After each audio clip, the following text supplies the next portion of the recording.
Mjolnir chooses Steve. Steve Rogers should be an old man by now, if he's even still alive. That's the problem, the new trailer just broke wide open. In the footage, Thor stands alone on a battlefield holding Mjolnir, saying he needs a miracle. A voice answers him from off-screen. Steve Rogers steps into the light, older, bearded, but very much alive. Thor turns around, stunned, and holds the hammer out toward him. It flies straight into Steve's hand on its own. That single shot settles a question fans have argued since Endgame. Is this the same Steve who grew old with Peggy Carter, or a variant pulled from somewhere else in the multiverse? Marvel hasn't said. But Mjolnir doesn't respond to just anyone. It only lifts for someone worthy. And that detail alone proves this isn't a trick, a stand-in, or a different version of Captain America. Doom's chilling warning.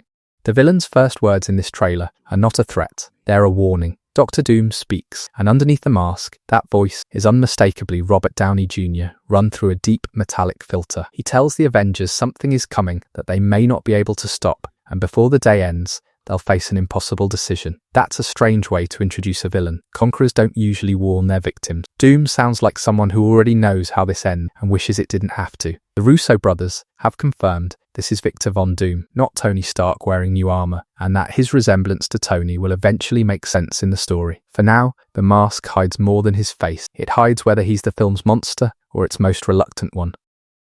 Loki's TiVo return. Loki should not be able to leave his throne. Season 2 ended with him holding every timeline together at the center of the multiverse, a sacrifice that cost him everything. Yet the trailer shows him back in his old TV uniform, standing in a home that looks exactly like the house where Steve Rogers settled down with Peggy Carter. He's holding his TV identification card. Look closely, and the hand holding that card wears a wedding band. That detail has fans questioning whether this is even Loki holding his own card or Steve holding it instead. One theory suggests Loki is investigating the very anomaly that Steve's choice to stay in the past created. Tom Hiddleston has said this continues directly from the Season 2 finale, not undoes it. So whatever this scene means, Loki's sacrifice still stands. Doom crushes Thor. Thor has survived Thanos, the destruction of Asgard, and the death of nearly everyone he loves. In this trailer, he barely survives one swing. He charges Doom directly, weapon raised, expecting the fight of his life. Doom stops the blow with a single raised hand, straining but never falling back. No armor breaking, no effort shown on his face. It's the clearest power demonstration the trailer offers, and it lands harder because of who's throwing the punch. Thor isn't a rookie hero testing a new villain. He's one of the strongest fighters in the MKO, and Doom treats him like a minor obstacle. That single image reframes everything else in the trailer. If Thor can't beat Doom alone, then every other alliance forming across these teams may exist for exactly one reason, because nobody can beat him alone either. Heroes turn enemies. Professor X looks out a window and recoils from a blinding flash in the sky. That single reaction tells you the X-Men didn't start this fight, and they don't understand it yet either. The trailer then shows Shang-Chi facing off against Gambit inside Xavier's mansion. Weapons and powers colliding between two groups that have never met on screen before. It ends with Cyclops on his knees, unleashing a blast strong enough to leave the school in ruins behind him. The strange part isn't that a battle is happening, it's who's fighting who. These are Avengers and X-Men, not Avengers and villains. Multiverse crossovers usually introduce new enemies from outside. This one suggests the real threat might be misunderstanding between two teams meeting for the first time, right as their worlds are already starting to collapse into each other. Yelena was Mystique. In the middle of the mansion fight, one fighter changes faces entirely. Mystique, mid-battle, shifts her appearance into Yelena Belova, blurring exactly who's attacking who in real time. It's a small moment, easy to miss on a first watch, but it says something bigger about this entire film. Nobody in this war can fully trust what they're seeing. If a shapeshifter can wear an ally's face in the middle of combat, then every reunion, every handshake, and every alliance shown elsewhere in the trailer comes with a quiet asterisk. Doom doesn't need an army to create chaos. He just needs teams that already don't trust each other, thrown into a fight where they can't tell friend from disguise. That single shapeshift might be the trailer's smallest detail, and its clearest warning about how this war actually gets won. Avengers reassemble.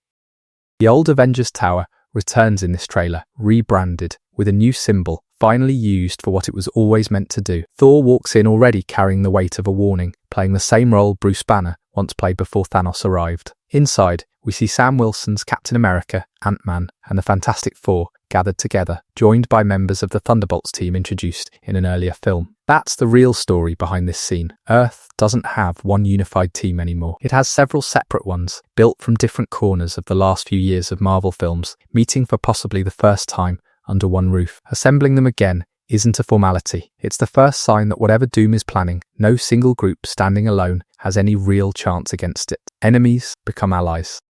Shuri says she's lost everyone who matters to her, and for a moment, that sounds like grief talking. Then the trailer reveals what she's actually preparing for. Wakanda and Talokan, once enemies who nearly destroyed each other, are shown standing together, with Namor's forces alongside Shuri and M'Baku as they meet Ben Grimm of the Fantastic Four. It looks like an alliance built out of necessity. Two nations who learn trusting each other beats fighting alone, but the same trailer also hints at tension between Namor and the Invisible Woman, which complicates that reading. Marvel may be editing these moments to blur what's truce and what's still conflict. Either way, Doom has created a threat large enough to pull Wakanda and Talokan onto the same side, something Wakanda Forever spent an entire film insisting could never happen. Franklin is missing.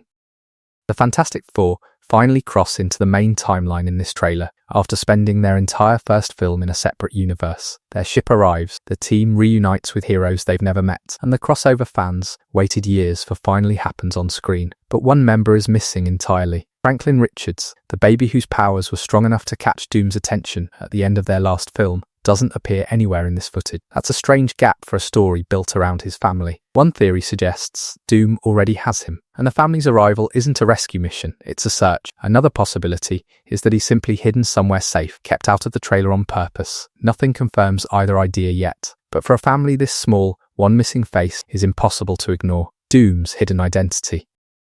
Every clue in this trailer leads back to the same unanswered question: who is actually wearing that mask? Robert Downey Jr.'s voice is unmistakable, distorted but still recognizable underneath the armor, and his face resembles Tony Stark closely enough that the Avengers notice it too. Yet the Russo brothers have stated plainly that this is Victor Von Doom, a completely different character, and that the resemblance will eventually make sense within the story itself. His connection to Reed Richards, hinted at through the Fantastic Four's involvement, suggests his origins may trace back to their world instead of the mainline MCU. Nothing in the trailer confirms exactly where Doom comes from, only that three universes are colliding because of him. Marvel has spent an entire trailer showing his power without showing his face. That's not an accident. That's the whole point.